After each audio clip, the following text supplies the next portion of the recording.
Selamat datang di channel ini dan selamat hari Minggu. Sahabat-sahabatku yang terkasih, salah satu pengalaman yang membuat Santa Teresa dari Kalkuta mendirikan kongregasi misionaris cinta kasih, yaitu pengalamannya di salah satu stasiun di Kalkuta, di mana ketika ia turun dari kereta, dari sekian banyak orang sakit, salah satu dari antara mereka, Santa Teresa melihat ada Yesus di dalam diri orang tersebut. Karena itu, pada tanggal 10 September 1946, dalam perjalanan di dalam kereta dari Kalkuta ke Darjeeling, ia mengalami panggilan dalam panggilannya.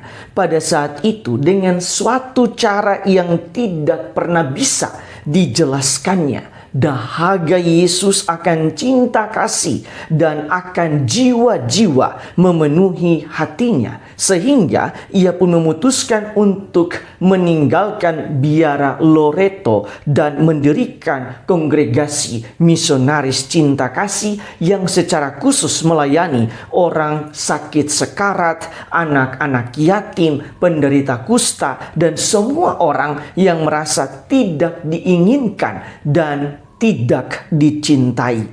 Hari ini di dalam bacaan pertama, seorang perempuan kaya di Sunem menyiapkan segala keperluan bagi Nabi Elisa. Bahkan ia memberikan salah satu kamar yang di dalamnya terdapat tempat tidur, meja, kursi, dan kandil. Bagi saya, ia melakukan itu karena ia mampu melihat kehadiran Tuhan di dalam diri Elisa.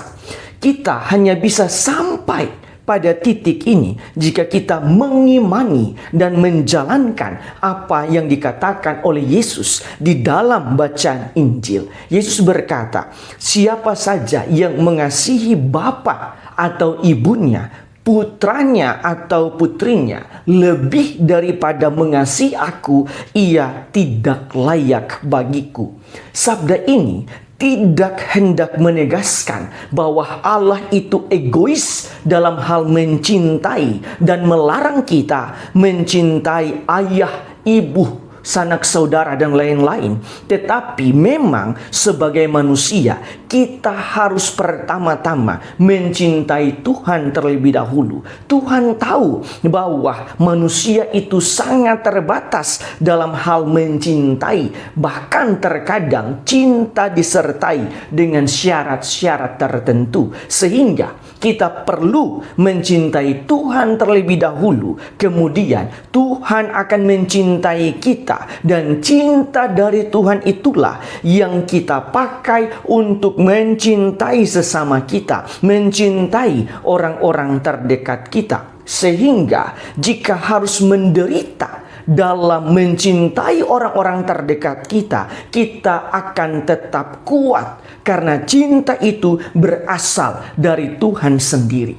Pada saat itu kita juga menjalankan apa yang Yesus katakan di dalam bacaan Injil, "Siapa saja yang tidak memikul salibnya dan mengikuti aku, ia tidak layak bagiku." Menderita dalam mencintai adalah bagian dari memikul salib kita. Sahabat-sahabatku yang terkasih, berdasarkan bacaan-bacaan hari ini, marilah kita merenungkan sejumlah remah permenungan.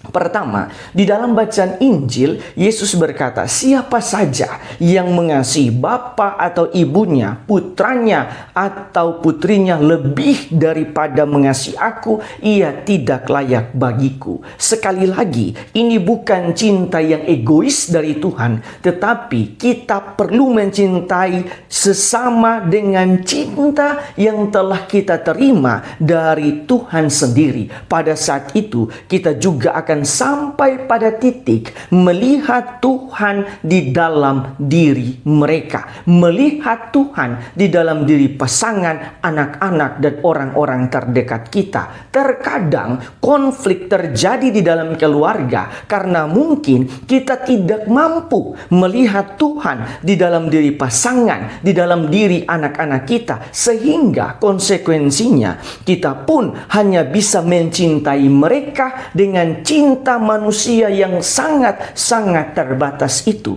marilah kita belajar untuk mampu melihat Tuhan di dalam diri sesama, melihat Tuhan di dalam diri pasangan dan orang-orang terdekat kita, sehingga kita pun dapat mencintai mereka dengan cinta yang kita terima dari Tuhan sendiri. Bahkan terkadang dalam hal yang terburuk sekalipun, kita mampu melihat cinta Tuhan agar kita kuat dan menjadikan pelajaran berharga buat kita dan sesama. Kedua, di dalam bacaan pertama, perempuan di Sunem selalu berbuat baik kepada Nabi Elisa, sehingga Tuhan pun membalas semua kebaikannya kepada Elisa dengan memberikan anak kepadanya.